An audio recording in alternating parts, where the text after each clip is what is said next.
யோனாவினுடைய புஸ்தகம் அதனுடைய 1வது அதிகாரம் 9, 10 ஆகிய வசனங்களை யாராவது வாசிங்க.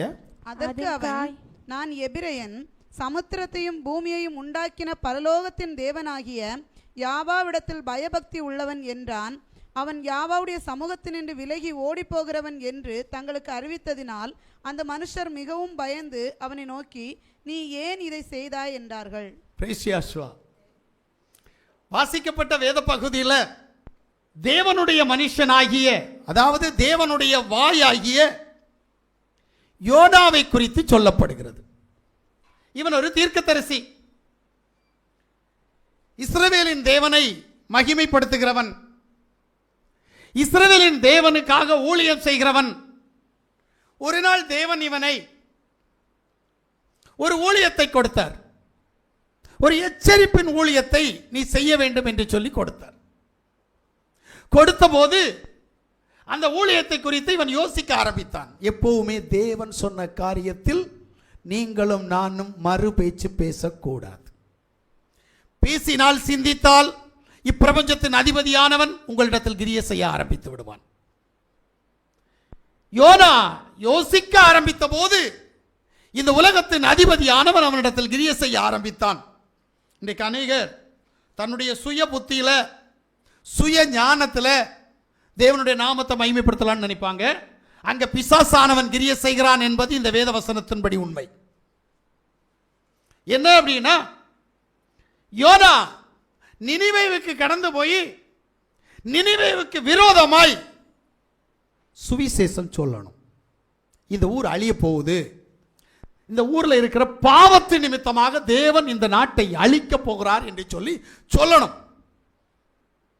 இப்ப யோனாவுக்கு ஒரு பயம். இந்த பயம் எப்படி வந்துச்சு? இவனுடைய உள்ளான மனசும் இவனை சார்ந்து இருக்கிற, இவனை சூழ்ந்து இருக்கிற பிசாசனுடைய கிரியைகளும். இந்த கிரியை நிமித்தமாக அவனுக்கு பயம் வந்தது. பயம் வந்ததினால் அவன் நினிவே தேசத்திற்கு போகாமல் தர்சீசிக்கு ஓடி போகிறான் என்று சொல்லி 1லிருந்து 8 வரைக்கும் நீங்க வாசித்தீங்கன்னா உங்களுக்கு புரியும். ரைட். ஆனா இப்ப இவன் கப்பல் ஏறி தர்சீசிக்கு போய் கொண்டிருக்கிற போது தேவன் இவன் நிமித்தமாய், யோசிக்கணும், தேவன் ஒருத்தனை நேசிச்சாருன்னா அவன் தேவ சமூகத்தை விட்டு தூரம் போகிற போது அவனை சார்ந்த அத்தனை பேரையும் சித்திரவதைப்படுத்துவார். அல்லேலூயாவே காணோம். ஏன்னா நினைக்கிறாங்க, ஐயோ அப்படிலாம் இருக்காது அப்படின்ட்டு. என்னுடைய வேதம் அதைத்தான் சொல்லுது. நல்லா புரிஞ்சுடுங்க. யோனாவின் நிமித்தம் யோனா போன கப்பல் கவிழத்தக்கதாக கடல் கொந்தளிக்க ஆரம்பித்தது. காற்று வேகமாக வீச ஆரம்பித்தது. இது ஒரு புயல் அறிகுறியாக இருக்கிறபடியினால் கப்பல் மாலுமி கடல் மூழ்கிவிடும் என்கின்ற பயத்தில் கப்பலில் இருக்கிற அத்தனை பொருட்களையும் கடலிலே கொட்டுகிறான். ஆனாலும் கப்பல் தப்பித்துக் கொள்ளுகிற நிலை இல்லை. பயம். கப்பலும் கப்பலில் இருக்கிற அத்தனை பேரும் மரித்து விடுகிறோமோ என்கின்ற பயத்தில் இந்த காரியம் ஏன் வந்தது என்று சொல்லி நீங்க யோசிக்க மாட்டீங்க, புறஜாதி யோசிப்பான். ஏன்னா உன் நிமித்தம் உள்ள பிரச்சனை வருது, உனக்கு இந்த எண்ணம் வராது. ஏன்னா உன்னை பிசாசு வஞ்சிச்சிருக்குது. அவன் பிசாசோடு வாழ்ந்தாலும் அவன் தேவ பயம், அவன் ஆராதிக்கிற கடவுளுக்கு பயம் உண்டு. உனக்கு கடவுள் பயமே இல்லை.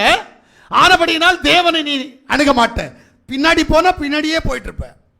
வருகிற பிரச்சனை என்னன்னு தெரியாது, கண்ணை மூடிட்டு உட்கார்ந்துருவ. உனக்குள்ள பிரச்சனை உன் குடும்பத்தை அடிக்கும். நான் அதிகமாக உங்கள்கிட்ட சொல்லுவேன், தாய் தோப்பனுடைய பிரச்சனை பிள்ளைகளை சந்திக்கும், பிள்ளைகளை நாசம் பண்ணும், பிள்ளைகளை ஒன்றுமில்லாமாக்கும். இதுதான் என் வேதத்தினுடைய சட்டத்திட்டம். ஆனாலும் மனம் திரும்ப மாட்டோம். ஆனாலும் உணர்வு பூர்வமாய், ஐயோ என் நிமித்தம் என் பிள்ளைக்கு உபத்திரவம் இருக்கிறது, என் நிமித்தம் என் பிள்ளை வஞ்சிக்கப்படுகிறது, என் நிமித்தம் என்னுடைய குடும்பம் நாசமாகிறது என்கின்ற எண்ணம் வராது. ஏன்னா யோனாவுக்கு வரல. யோனாவுக்கு வரல, அப்போ உனக்கு எப்படி வரும்? நல்லா புரிஞ்சுக்கணும். இப்ப கப்பல் கேப்டன் மாலுமி இந்த காரியம் யாரால் வந்தது என்று விசாரிக்கிறான். தெரியல. சீட்டு போடுறான். சீட்டு யோனாவின் பேரில் விழுந்தது.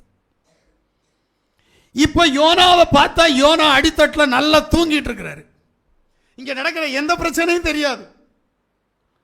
நல்லா யோசித்துக்கிடுங்க, எந்த பிரச்சனையும் தெரியாது. கப்பல் மூழ்கிடுமா, கப்பல்ல இருக்கிற சரக்கெல்லாம் கடல்ல கொட்டிட்டாங்களா, உயிருக்கு ஆபத்தான நிலையா, ஒன்னும் தெரியாது. நிம்மதியா தூங்குறான். பிரச்சனையில் இருக்கிறவன், பிசாசின் போராட்டத்தில் இருக்கிறவன் அத்தனை பேரும் இப்படித்தான் இருப்பான். சுயம் தெரியாது, உறவுமுறை பந்தம், பிரச்சனைகள், மரண கண்ணிகள், போராட்டங்கள் எதுவும் தெரியாது. நான் சுகமா இருக்கணும், எனக்கு திருப்தியா வாழணும். கான்செப்ட் இதுதான். யோனா அப்படிதான் இருக்கிறான். இங்கேயும் அநேகர் இப்படித்தான் இருக்கிறீங்க. இப்ப சீட்டு விழுந்துச்சுல, மாலுமி கூப்பிட்டு கேட்கிறான், நீ யார், நீ என்ன ஜாதியான், எங்கிருந்து வருகிறாய், உன் மேல சீட்டு விழுந்திருக்குது, அப்ப உன் நிமித்தம் இந்த ஆபத்து வந்தது என்று சொன்னால் நீ யார்? இப்பதான் யோனா சொல்றான், நான் எபிரெயன், வானத்தையும் பூமியை உண்டாக்கின தேவனிடத்தில் பயபக்தி உள்ளவன். முடிஞ்சிச்சா? Chapter close. இந்த வார்த்தையை சொன்ன உடனே வேற ஒன்றும் சொல்லல. நான் நினிவேவுக்கு போக வேண்டியவன் தர்சீசுக்கு போகிறேன் என்று சொல்லல. நான் கர்த்தருடைய வார்த்தையை மீறினவன் என்று சொல்லல. இவன் சொன்னான், நான் விசுவாசி, நான் தேவ பக்தி உள்ளவன், ஆனால் நான் எபிரெயன். சொன்ன மாத்திரத்தில் 9வது 10வது வசனத்தை வாசிங்க பாப்போம். அவன் அவருடைய சமூகத்தினின்று விலகி ஓடி போகிறவன் என்று, அவன் தேவனுடைய சமூகத்தை விட்டு விலகி ஓடி போகிறவன் என்று அறிவித்ததினால் ஆமென், அந்த மனுஷர் மிகவும் பயந்து அவனை நோக்கி, ஆமென், நீ ஏன் இதை செய்தாய் என்றார்கள். ஏங்க, இவனுங்களுக்கு இது எப்படி தெரிந்தது? எப்படி தெரியும்? யோனா தான் சொல்லவே இல்லையே. உபத்திரவத்து நிமித்தமாய், பிரச்சனை நிமித்தமாய், மரண கண்ணி நிமித்தமாய், ஆபத்து நிமித்தமாய் இவனால் தான் இந்த கப்பலுக்கு சேதம் வந்தது. எங்கள் உயிருக்கு சேதம் இவனால் தான் வருகிறது. நம்பு விசுவாசி, உன்னாலதான் உன் குடும்பம் இந்த கதிக்கு இருக்கு. உன்னாலதான் உன் புருஷன், உன் பொண்டாட்டி, உன் பிள்ளை இந்த கதிக்கு இருக்கிறது. காரணம் நீ செய்யற அநியாயம், நீ செய்யற அக்கிரமம், நீ செய்யற பாவம், நீ தேவனுக்கு விரோதமாய் செய்கிற துரோகம். ஆனபடியினால் உன்னுடைய குடும்பத்தில் சங்காரக்காரன் வந்து சதிநாசங்களை செய்து கொண்டிருக்கிறான். ஆனால் நீ திருந்த மாட்டேங்கிற. ஏன்? நான் என்ன தப்பு பண்ணேன்? நானா தப்பு பண்ணேன்? இதான் கான்செப்ட். ஒன்று தெரியுங்க, நான் யாஸ்வமேசியாவுடைய நாமத்தில் போறேன்னா நான் யாஸ்வமேசியாவுடைய குணத்தை வெளிப்படுத்தணும். முடியுமாங்க?